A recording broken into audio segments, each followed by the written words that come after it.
Apprendre à distance avec Madame Ajar. Rebonjour. Alors maintenant, nous allons corriger les exercices de la lecture-compréhension. Les arbres, le vent et le petit oiseau. Voici donc la fiche. Allez, on commence. Écris la fiche d'identité du texte. Alors, quel est le titre de cette histoire? Très bien, il s'agit des arbres, le vent et le petit oiseau. Et l'auteur? Qui est l'auteur de ce texte? Très bien, c'est Sarah Cohn Bryant. Et l'édition? D'ailleurs, l'édition est la même que celle de notre livre de lecture, Millefeuille. Il s'agit de l'édition Nathan. Très bien. On passe maintenant aux autres questions. Alors, réponds aux questions en écrivant des phrases correctes. N'oublie pas les majuscules. Première question. Quel est le personnage principal de cette histoire? Alors, quel est notre personnage principal?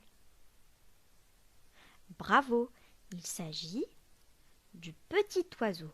Donc, le personnage principal de cette histoire est le petit oiseau. Deuxième question. En quelle saison se passe l'histoire?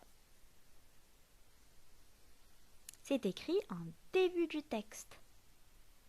Très bien. Cette histoire se passe en hiver. Troisième question.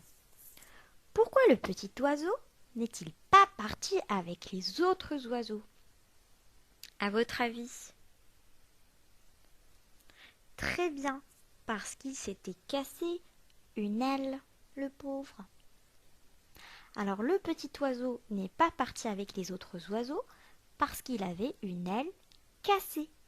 Très bien. Quatrième et dernière question. Où se trouve le saule? Où se trouve le saule?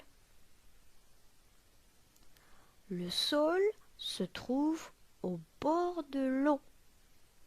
Et c'est d'ailleurs écrit dans le texte. Très bien. Maintenant, je vais vous donner quelques petites informations concernant les oiseaux.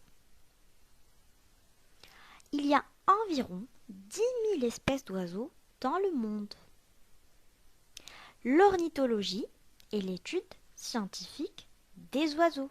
Donc quand on aime les oiseaux et qu'on les étudie, on appelle ça de l'ornithologie. Et la personne qui les étudie, on l'appelle l'ornithologue.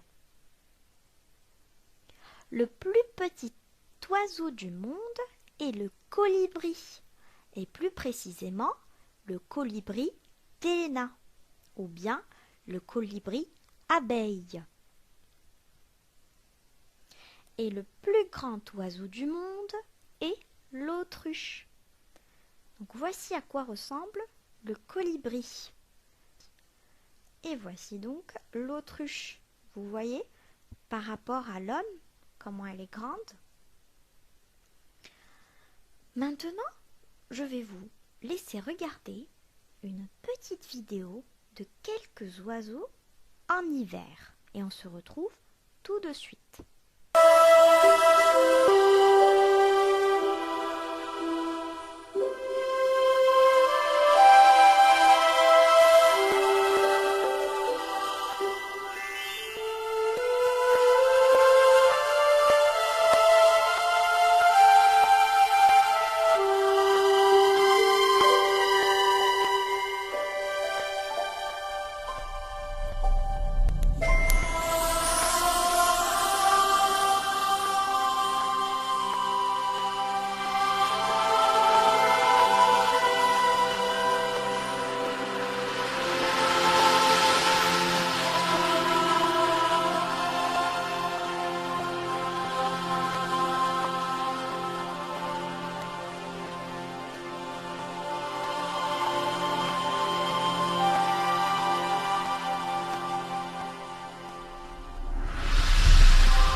beaux, n'est-ce pas?